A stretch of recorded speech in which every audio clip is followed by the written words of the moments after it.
Order, everybody all right? Ready. Okay. Welcome, everyone, to this special meeting on, oh no, my computer doesn't know what today is. Tuesday, June 28th, 2022. We're going to do things a little out of order than usually. We will go ahead and approve the agenda. Do I have any motions to approve the agenda? So moved. Second. I have a first and a second. All those in favor? Aye. That passes 5-0. Then we will move into our executive session. And then for the purposes of the public, we'll have our announcements and explanation of how the meeting runs when we return from our executive session. So do I have any motions? I would move that we recess into executive session for approximately 45 minutes to discuss privileged legal communications from the city's attorneys regarding state statutes pursuant to KSA 75-4319B2.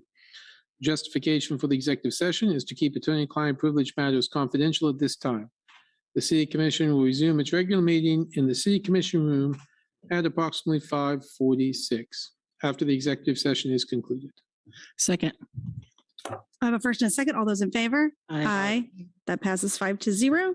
We'll return at 5:46.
You guys okay?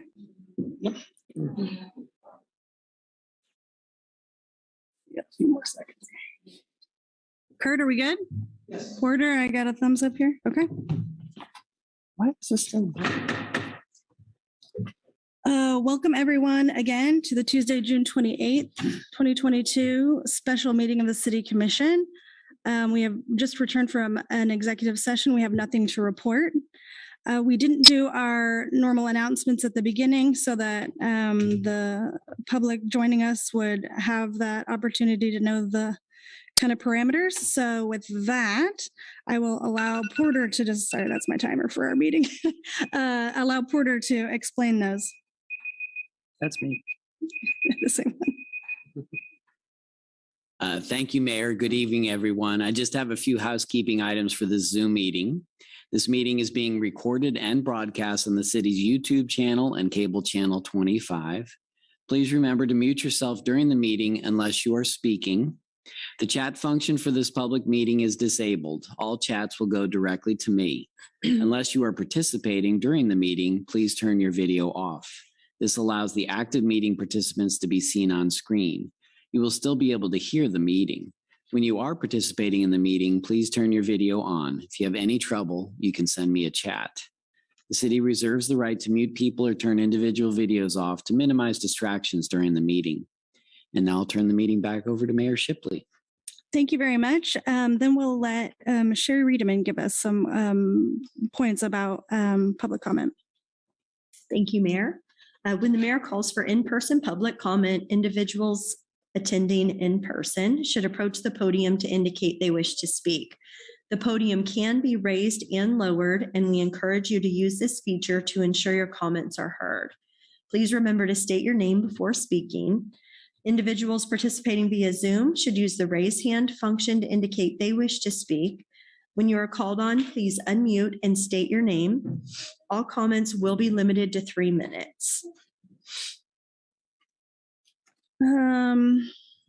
Wow, all that being said, we do not have general public comment listed on this meeting. So we will move on to regular agenda items. And I believe that will be given to us by staff. Good evening, Mayor and Commissioners. This is Zach Friedel, Assistant City Attorney. So we're here this evening for an update with an emergency first and second reading to Ordinance 9920.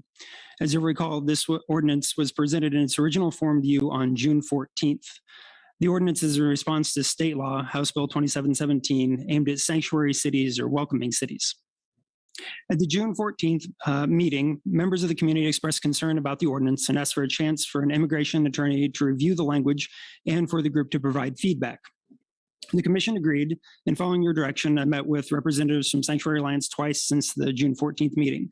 I want to express gratitude, thank them very much for their time and thought that they put into the feedback that they provided as volunteers and all the response that they gave to me. So I met first on June 23rd to hear their feedback and input that they provided from an immigration expert. The representatives agreed that the language that was stricken in the original ordinance should remain stricken, but they had some suggestions of additions to make. And I was able to include most of those in the ordinance that I'll talk through with you. I met with them again on June 24th to present the updated ordinance, and they agreed with the suggestions that were made at that time. So I'll walk you through the changes. In Section 1, subsection F, there was a request to reiterate the city's commitment to the Fourth Amendment of the United States Constitution. There was another request to add some reassurances that the city is not adding additional requirements or burdens regarding citizenship or immigration. The language that was added was, except as required by law, nothing in this article requires an employee or department of the city to request or document the immigration status of an individual. As you can see, language to that effect was added in several sections, including in Section 2, subsection A2A, setting such languages to be inserted in the Lawrence Police Department policy. It's also added in subsection C1 regarding Lawrence Municipal Court, subsection H2 regarding human resources. So those kind of assurances were put in place that although we were striking some prohibitions in the language of city code, we're not at the same time creating any new requirements for documentation of immigration status of individuals. For your information, there were two other communities that had similar ordinances in effect when this House bill was passed. They're the Wyandotte County and Roland Park, and both of those communities have since amended their ordinances. We believe this ordinance would bring city code in compliance with House bill, and it's the recommendation of city staff to pass the ordinance. This is somewhat different in that this is an emergency first and second reading. As you know, ordinances typically have two readings, but in order to meet the deadline of July 1st and to meet the publication requirements of this ordinance, if you wish to pass the ordinance tonight, we recommend an emergency first and second reading. I'd be happy to answer any questions.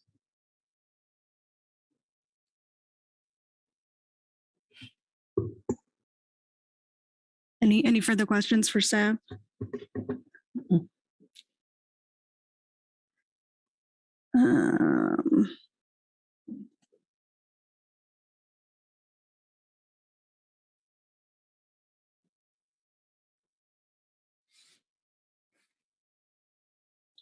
All right.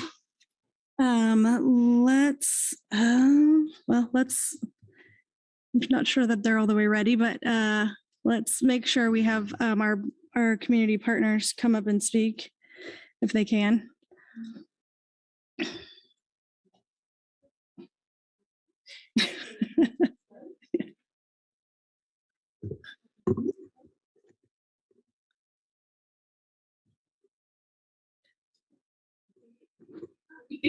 Member of our team with extensive legal background. Yeah.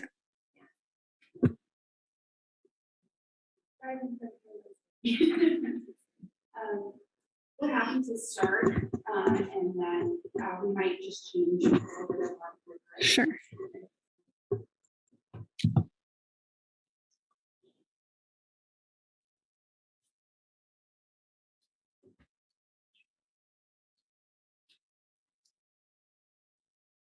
My face is a little bit less blocked. Thank you. Yeah, thank you.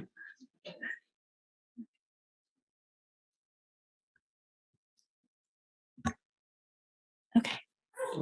Good evening, City Commissioners. My name is Lacey Rowe, and I've been a member of Sanctuary Alliance since 2019.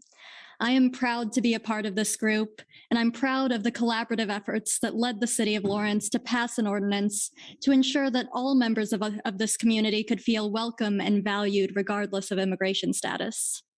The goals of Sanctuary Alliance remain the same. Just under 9% of Lawrence residents were born outside of the U.S. As a welcoming and inclusive community, our goal has been to uphold values of compassion and safety.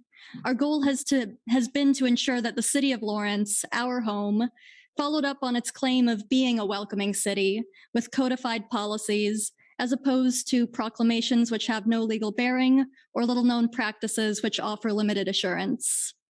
The legal and practical rationales for implementing immigrant protective policies include to maintain local control over criminal justice, to prevent unlawful arrests, to ensure equal protection of the law, to strengthen community trust, to promote diversity and inclusivity, and to distance ourselves from unethical federal immigration policies that harm communities. As a group that advocates on behalf of our community members, we have worked to dispel harmful myths, to raise awareness, to protect human rights, and to promote progress and prevent regression. We'd like to take this opportunity to remind everyone of why we're here. We know that the policies that our city adopted do not obstruct federal immigration law. Instead, sanctuary policies protect local jurisdictions from numerous liabilities. As stated before, local police cannot legally arrest or detain someone for a civil violation of immigration law. Local police can only arrest or detain someone based on a criminal offense. We know that immigrant populations are not more likely to commit crimes than the native-born population, and that higher immigrant populations can often correlate with lower crime rates. Undocumented immigrants also have strong incentives to avoid criminal involvement for fear of deportation. We also know that undocumented immigrants contribute more to the economy and tax revenues than they receive in benefits. The majority of those held in ICE detention have no criminal records. Despite this, the cost of immigration enforcement has nearly tripled since 2003, costing taxpayers $8.3 billion annually. much of which goes to increasing the agency's ability to hold immigrants in detention.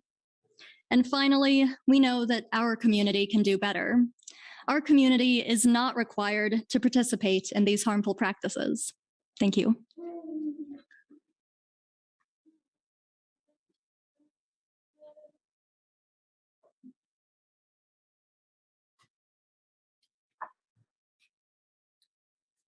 Good evening. I'm Jordan Bickford, a member of Sanctuary Alliance. HB 2717 was introduced on February 22nd, 2022, and was signed 49 days later by Governor Kelly on April 11th, 2022.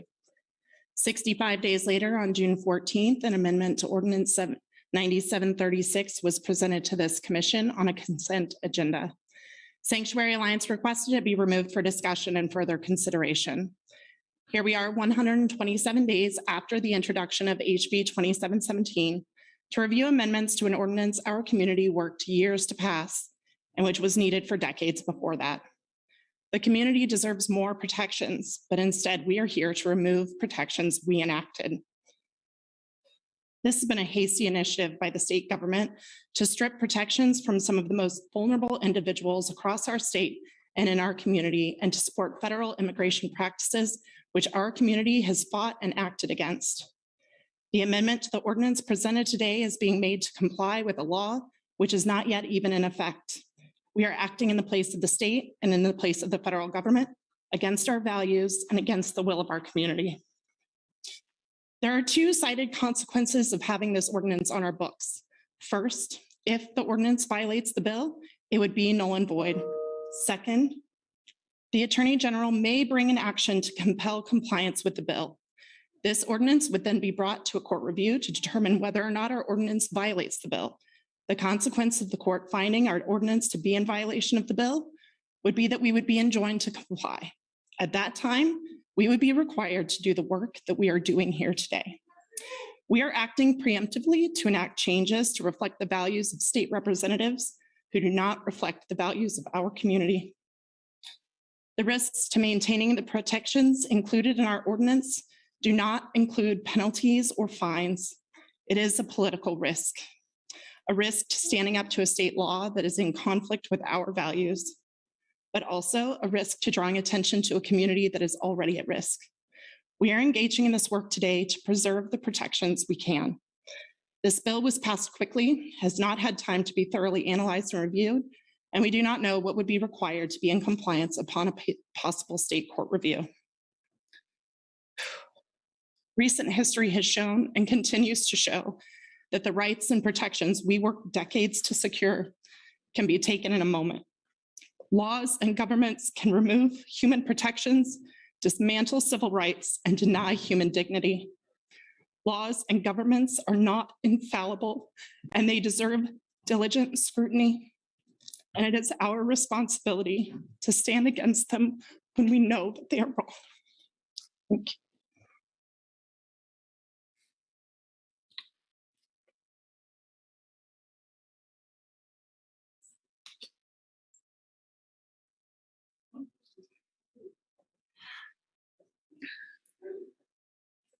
Ariel.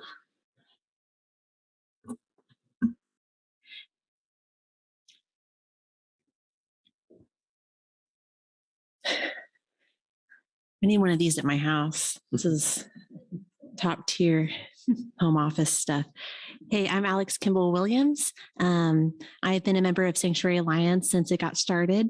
We're a diverse group of mixed backgrounds, academic. I'm more of a researcher activist. We have organizers and obviously wonderful legal specialists.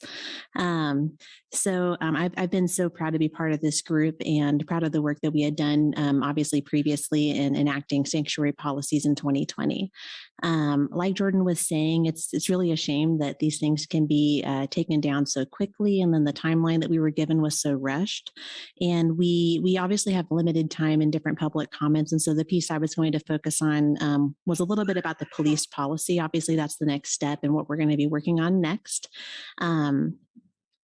So I don't like presenting information like this as in what does it do for other unaffected people, but leaving room for racial profiling does affect all Black and Brown people in our community.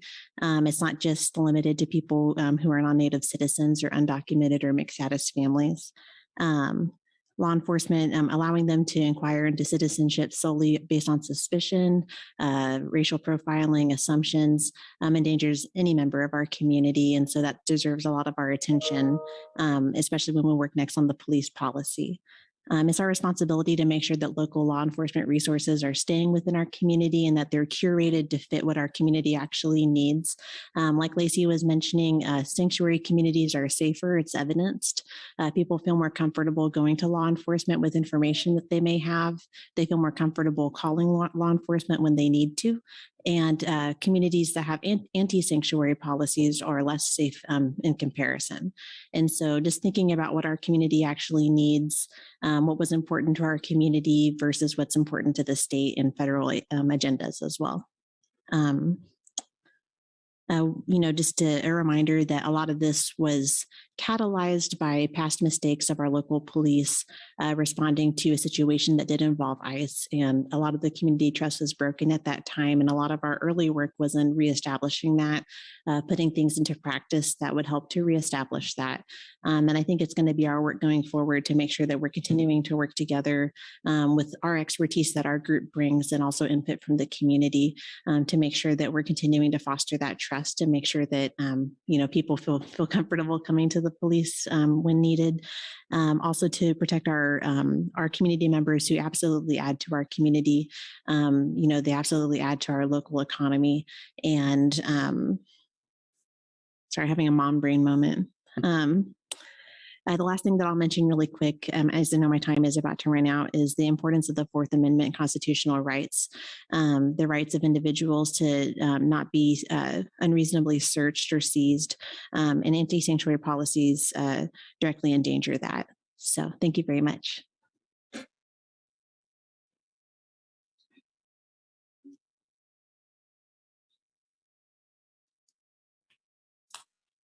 Good evening. Excuse me, are you with this group? I'm sorry, no. Okay, we'll have public comment here in a minute. Oh. I want to be sure that our presenters get their time. Second to last one. Sorry, there's a lot of baby drool in this hair right now. Hi, my name is Mariel Ferredo. I am a member of Sanctuary Alliance. As my fellow Sanctuary Alliance members have expressed, we did not arrive at this point without lack of community input, advocacy, transparency, expert research, and a desire to see safety not only in best practices, but codified into law that will protect beyond our time. Though we've had to take a step back, we want to continue the original goals of sanctuary policy. We want to preserve as much of the work as we've done. We see the collaboration with the city and police as an asset to that preservation of safety, and will continue to work with you and hold you accountable as we do with our own work. Though we fall under a new state law that intends to cause harm through racist and xenophobic ideology, we the people do not adhere, nor do we abide. We have the right and the privilege to come before you today as representatives of our community, and we fight for what hundreds of community members have asked for. Forward movement requires courage. Forward movement requires risk. Forward movement requires doing what we can to uplift those that are most marginalized while holding ourselves accountable and transparent through the entire process. This work is far from over, and we will not stop after today. We will continue to find ways to protect the undocumented community from violence of the federal government, now condoned by the state. We will ensure our elected officials, the police department, and city staff will not violate constitutional rights and not aid in harmful practices when they do not have the authority nor the agency to assist. We will continue to draw the line between criminal and civil offenses. Lawrence will always be welcoming because community members will always fight to be welcoming, regardless of how our representation decides to move. We believe this group was created by people power, and that is what radical movements need in order to change and challenge systematic injustices. We need you as commissioners to assess the risk, If it's political, we ask you to think about who you truly represent and remind yourselves, we will remember what and who you fight for. Thank you.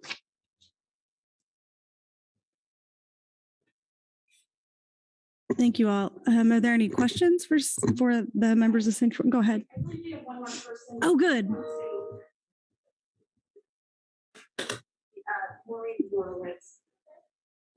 Are you there, Maureen? Yes. Hi. Good evening. I'm Maureen, a member of Sanctuary Alliance. A recent study of Kansas immigrants found fear and anxiety have been amplified as a result of the increased power of ICE.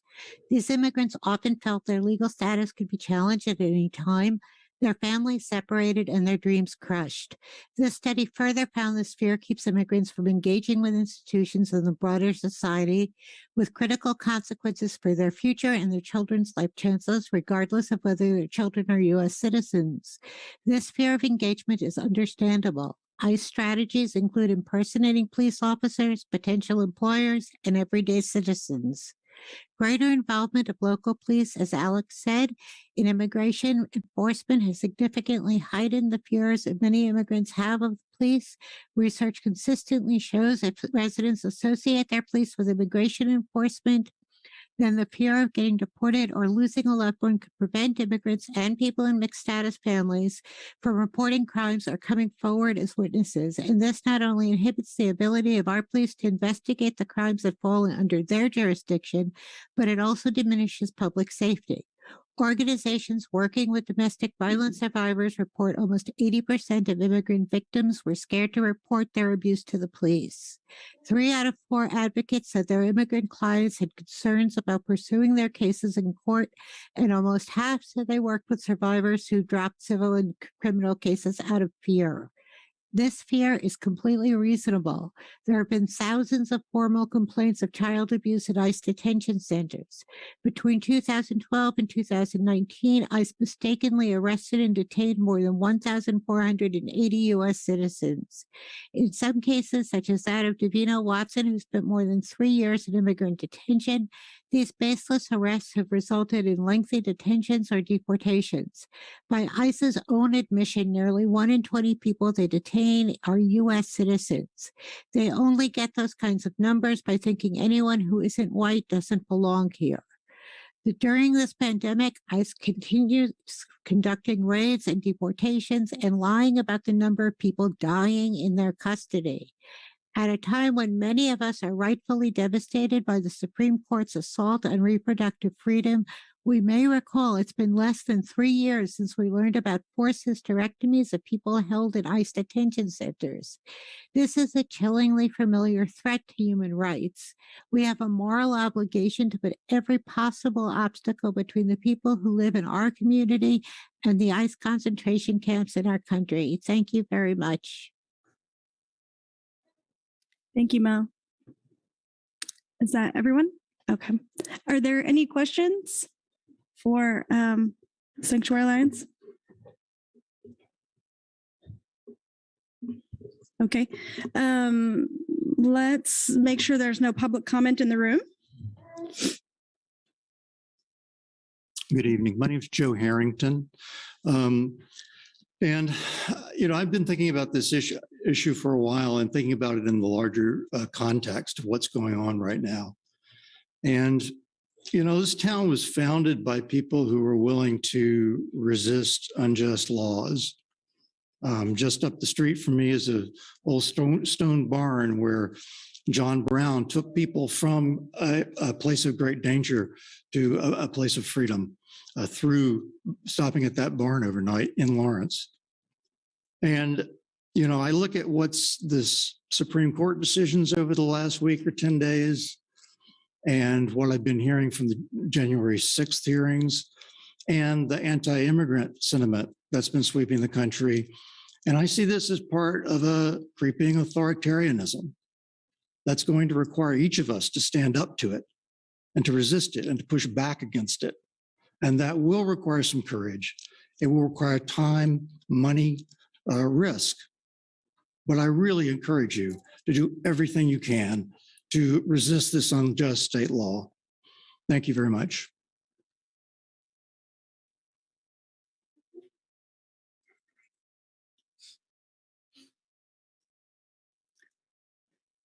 My name's Michael. I liked his shirt because that's where I'm thinking. My seed was brought here by immigrants, as was the son of Finkeldye, the daughter of Shipley, and the daughter of Larson. So there's at least 3 board members there that their families made the choices to come here. Ms. Sellers and Mr. Littlejohn, I don't know any about your background, and I don't want to assume that you were brought here willingly. But as a tall white male who was an immigrant at one time in his past and who has illegal immigrants in his past, I sent each of you an email just a couple minutes ago with a screenshot of a text or a tweet that was sent out after our president had described several countries as, quote, shithole countries, unquote. The former FBI director, James Comey, tweeted out, "Give me your tired, your poor, your huddled masses yearning to breathe free, the wretched refuse of your teeming shore. Send these, the homeless, the tempest tossed, to me. I lift my lamp beside the golden door." He closed that with, this country's greatness and its true genius lies in its diversity. And I think everybody has said the same thing, that we're yielding to political powers here and not following what we really truly should be standing for. Lawrence sparked the Civil War over freedom of an entire population. How about we spark another civil war? A mental civil war, a legal civil war over what's right for immigrants. That's it. Have a good night. Thank you. It looks like that's everyone in the room. Sherry, is there anyone online who would like to give public comment?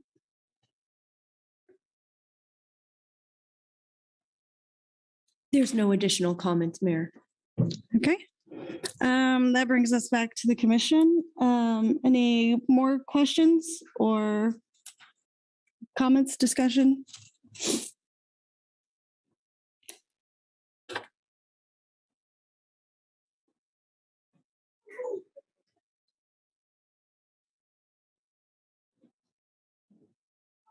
I'll throw a little something out there apropos of nothing, since everybody's interested in talking about the history of Lawrence.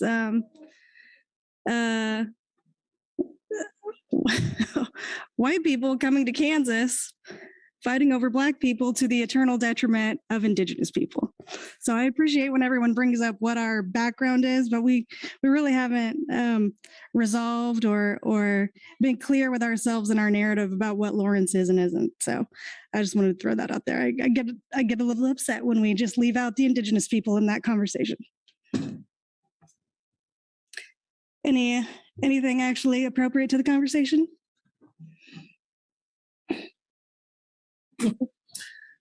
Everyone's looking at me because they want me to talk. So I don't know if that's out of fear or to put me out. Oh, give me a mic. I'll always have something to say.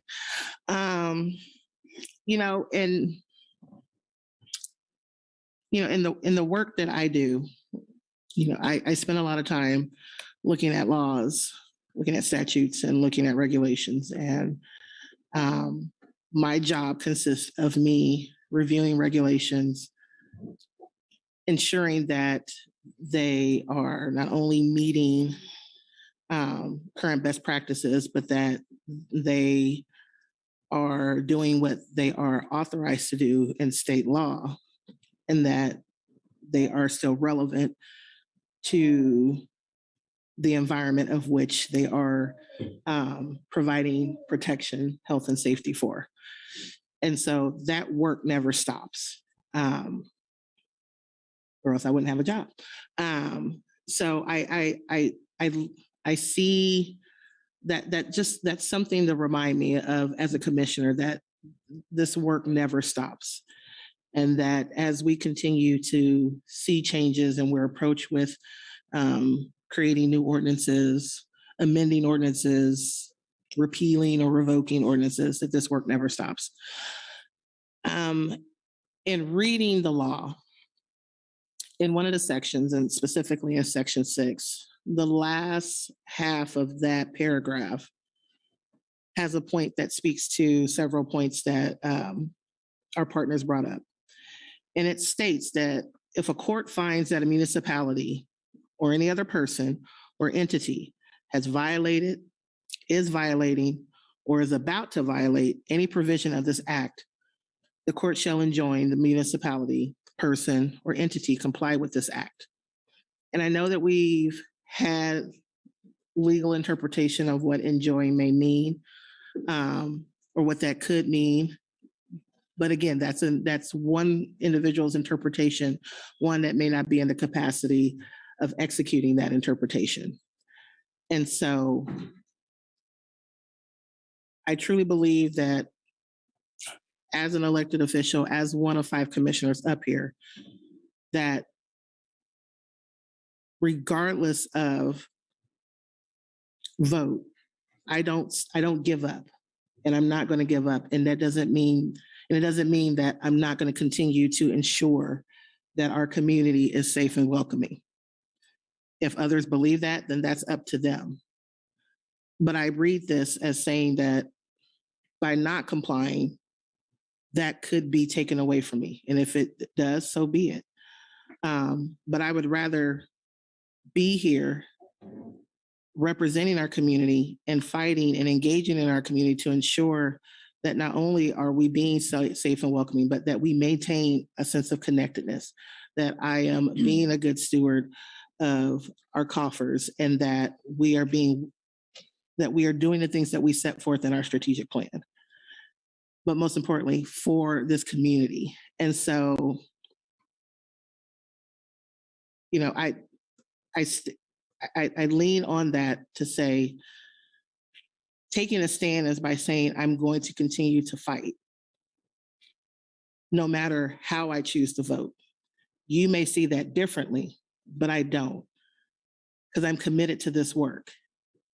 Now, it'll be up to the voters if they decide that they want me to maintain that and maintain this office to do that.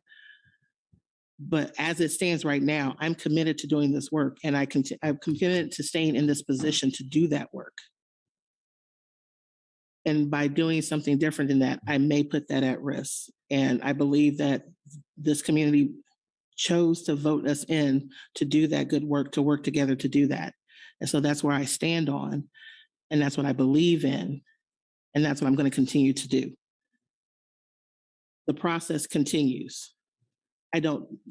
It's up to us to decide, it's up to the community to decide what that looks like. But the work continues.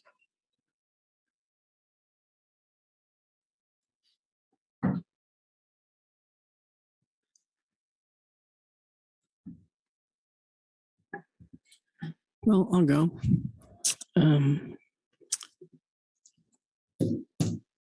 This makes me really sad.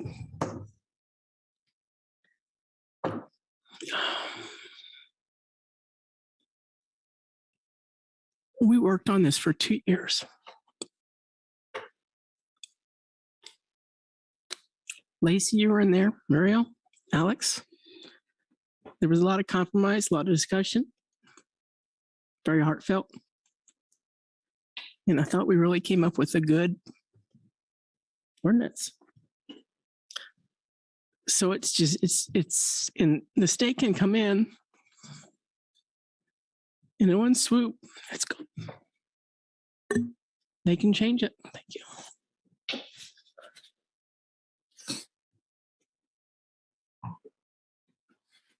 But that does not what we have to do tonight, or what we choose or not choose to do tonight. I don't know how it's going to vote, how the vote's going to come out. It does not change who we are. It does not change our strategic plan of being a welcoming community. But I agree with Commissioner Sellers regarding one part of the state law that basically states that we could have actions taken against us individually. And so for that reason, I'm going to vote to pass the new ordinance under the advice of our legal counsel. But make no mistake, this is hard.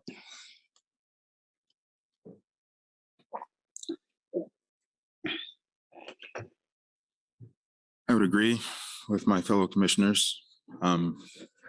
We'll still maintain our safe and welcoming mentality, and that's who we are. This isn't easy. It is a struggle, but this is one of those situations where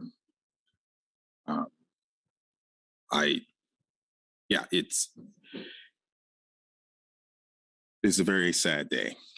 But as Vice Mayor Larson said, under the direction of our city attorneys and as our position as elected officials, I feel it would behoove us to go ahead and amend the ordinance to be under compliance under the state statute, as it were. But I just wanted to reiterate that that doesn't take away who we are and what we fight for and what we believe.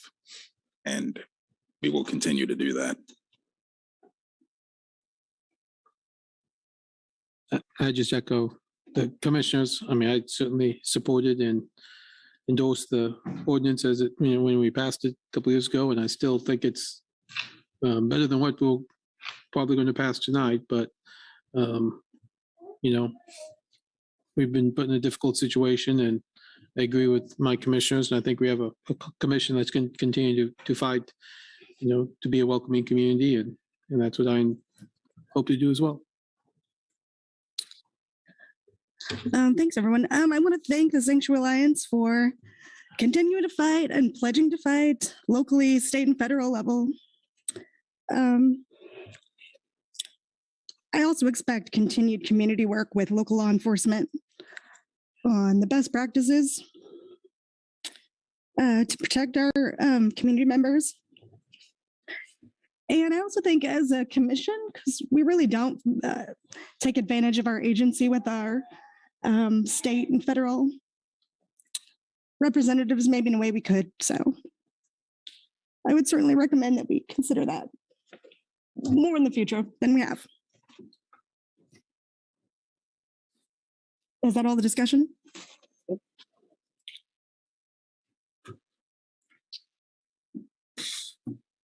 Then I would entertain a motion. I move to adopt on first and second reading ordinance number 9920. Second. I have a first and second. All those in favor? Aye. Aye. All those opposed? Aye. That passes 4-1. Mayor, I didn't hear the nays. I'm sorry. I didn't hear the nays. Nay. That passes 4-1. That brings us to our adjournment. Do you have any motions? Move to adjourn. I have first and a second. All those in favor? Aye. Aye. Aye. Aye. Passes 5-0. Oh, Thank you, everyone. sorry. I think that was Not very annoying. appropriate.